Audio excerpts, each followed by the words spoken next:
Lexi Potter's rise inside Chelsea's structure is not the story of a sudden breakthrough, but rather the result of a childhood shaped entirely around football. Born in Epsom and raised in Redhill, Potter grew up in an environment where the sport was not simply a hobby but a constant presence in her daily life. From a very early age, her routine revolved around training sessions, matches, and endless hours with the ball. For Chelsea supporters beginning to recognise her name this season, the emergence of the 19-year-old midfielder is the visible result of years of quiet dedication. Behind the recent appearances lies a much longer journey. One that began on small local pitches long before Cobham became part of her daily routine.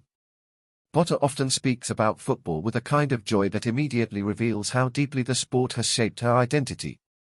While many young athletes describe balancing school and sports, her focus was always singular. Football dominated her attention from childhood, shaping how she spent her time and what she imagined for her future. The idea of playing professionally was not an abstract dream, it was the natural direction of everything she loved doing. Training sessions were not obligations but opportunities. Even at a young age, she approached the game with a seriousness that set her apart from many players of the same generation. Her family played a crucial role in making that dedication possible.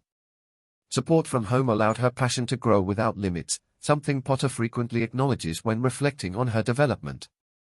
Her mother regularly drove her to training sessions and matches, while her grandparents helped care for her younger brother when schedules became demanding. The sacrifices made behind the scenes created stability and encouragement at a stage when many young players struggled to maintain their commitment. That consistent support structure helped transform enthusiasm into genuine progress. For Potter, football was never an isolated pursuit, it was something her entire family believed in. One of the earliest influences on her development came from playing alongside her brother and his friends. Growing up close in age, she often joined games with boys, sometimes as the only girl on the field. Those informal matches became some of the most formative experiences of her youth. Competing against players who were often faster or more physical forced her to adapt quickly. Instead of relying on strength, she learned to anticipate movements and think faster than her opponents. These early lessons would later become key elements of her playing style. At school in Redhill, Potter continued to break small barriers. With limited opportunities for girls' teams at the time, she joined the boys' side at St. Bede's School. Rather than seeing it as unusual, she treated it as simply another chance to play the sport she loved. The experience demanded resilience but also strengthened her confidence. Playing in mixed environments helped develop her technical ability and sharpened her competitive instincts. These experiences shaped her ability to thrive in demanding situations later in her career. Looking back at those early years, it becomes clear that Potter's journey toward Chelsea's first team was never accidental. Every stage of her upbringing contributed to building a player comfortable with pressure and eager to improve. The foundations of her career were laid long before professional opportunities appeared. For supporters watching her today, the composure she shows on the field reflects years of preparation. The young midfielder's story is not just about talent but about a lifelong commitment to the game. One of the most important influences on Potter's technical development came through futsal. Unlike traditional outdoor football, futsal demands constant decision-making in tight spaces where every touch of the ball matters. Growing up playing the indoor version of the game helped Potter refine her close control and spatial awareness. The smaller playing area forced her to think quickly and execute passes under pressure. Those environments accelerated her technical growth at a crucial stage in her development. Today, those skills remain visible whenever she receives the ball in midfield. The intensity of futsal also taught her how to remain calm in confined situations. Players are constantly surrounded by opponents, leaving little room for hesitation. Potter learned to anticipate movements before they happened, a skill that has become essential in her transition to senior football. Instead of reacting to pressure, she developed the habit of planning her next action before receiving the ball. That foresight is one of the qualities that coaches often value most in young midfielders. It allows them to dictate tempo rather than simply surviving the rhythm of the game. Another aspect of her growth came from consistently playing alongside boys during those early years. The physical differences meant she had to adjust quickly to remain competitive. Faster challenges, stronger duels, and more aggressive pressing forced her to sharpen every aspect of her game. Instead of discouraging her, those conditions pushed Potter to improve faster than many of her peers. She learned to move the ball quicker and read the game more intelligently. These adaptations helped shape her resilience as a player. Such experiences also strengthened her decision-making abilities. Playing in demanding environments required her to understand when to pass, when to dribble, and when to slow the game down. These instincts are particularly valuable for central midfielders, who must constantly balance creativity with control. Potter's development in futsal and mixed competitions built a foundation that goes beyond basic technical ability. It taught her how to think about football strategically. That intellectual understanding of the game is now becoming visible at senior level. Observers of Chelsea's women's team have already begun to notice these qualities. In the limited appearances she has made this season, Potter has demonstrated composure unusual for a teenager. Her passing is sharp, her movement intelligent, and she rarely looks overwhelmed by the pace of the game. These traits suggest that her development pathway prepared her well for the demands of professional football. For a club competing at the highest level, such maturity is invaluable. It hints at a player capable of adapting quickly to elite environments. When analyzing Potter's style today, it is impossible to separate her technical strengths from those early futsal experiences. They provided more than just skills, they shaped the way she understands the rhythm of a match. Every quick turn or precise pass carries the influence of those indoor games from her youth. What once seemed like informal training now appears as a defining factor in her career. For Chelsea, that background may prove to be a hidden advantage as her role within the squad grows. Joining Chelsea's academy at the age of 8 marked the beginning of Potter's long relationship with the club.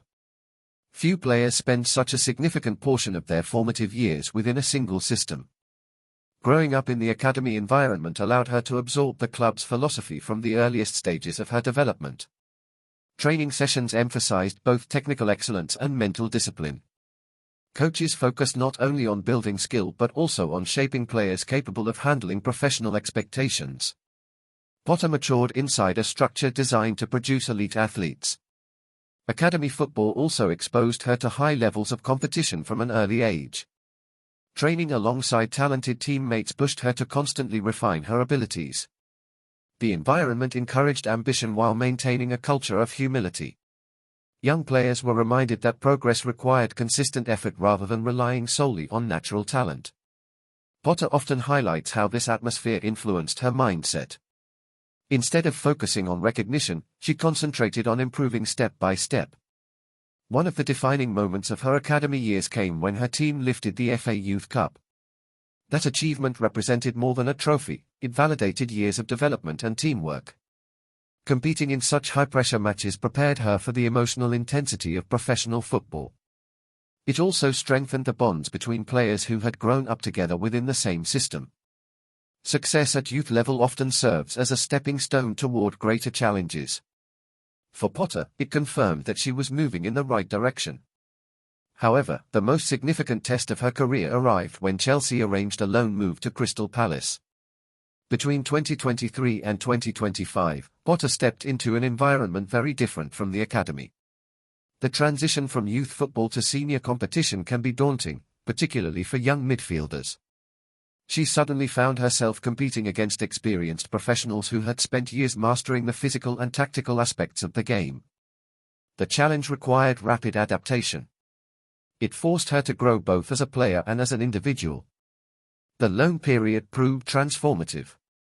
At Crystal Palace, Potter experienced the reality of senior football, where competition for minutes is intense and expectations are higher. She learned to manage pressure, handle setbacks, and remain patient while earning opportunities on the field. That process accelerated her maturity far beyond what academy matches alone could provide. Every training session and match contributed to shaping a more complete player. By the end of the loan spell, she had gained valuable experience that could not be replicated elsewhere. Winning the Women's Championship with Crystal Palace became one of the highlights of that period. The success confirmed that Potter could contribute meaningfully within a competitive senior squad. It also demonstrated her ability to adapt to different tactical systems and team dynamics.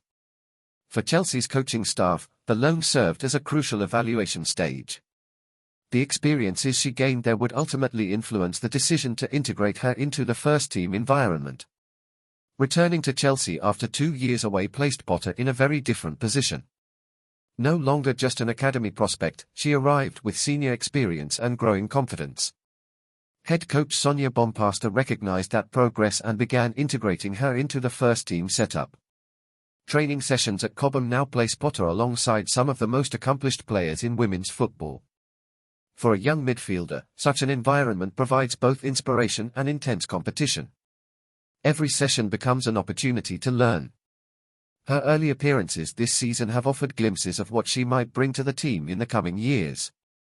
With 8 senior matches already under her belt, Potter is gradually becoming a familiar presence for Chelsea supporters.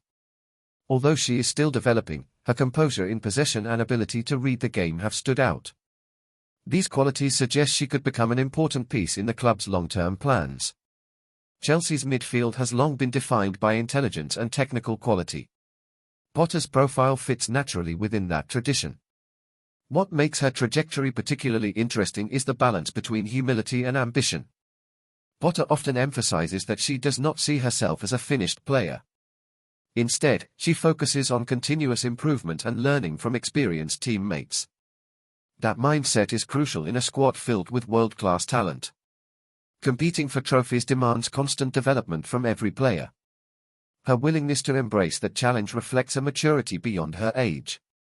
From an analytical perspective, Chelsea's decision to bring Potter into the first team also signals something about the club's broader strategy. Integrating academy graduates can strengthen squad depth while preserving the club's identity. Players who understand the system from youth levels often adapt more naturally to tactical demands. Potter represents a bridge between Chelsea's academy philosophy and its senior ambitions. Her presence suggests the club continues to trust its development pathway. There are also broader implications for English women's football. The emergence of players like Potter highlights the importance of structured youth development. Academies that invest in technical training and competitive environments can produce athletes capable of transitioning to the highest levels. As the women's game continues to grow, such pathways will become increasingly significant. Potter's journey illustrates how early support and structured development can shape elite talent. Ultimately, her story remains unfinished. At just 19 years old, Potter is still in the early chapters of her professional career. Yet the foundations she has built suggest enormous potential. For Chelsea supporters watching her progression, the excitement lies not only in what she has already achieved but in what may come next. If her development continues along the current path, Lexi Potter could become a central figure in the club's midfield for years to come.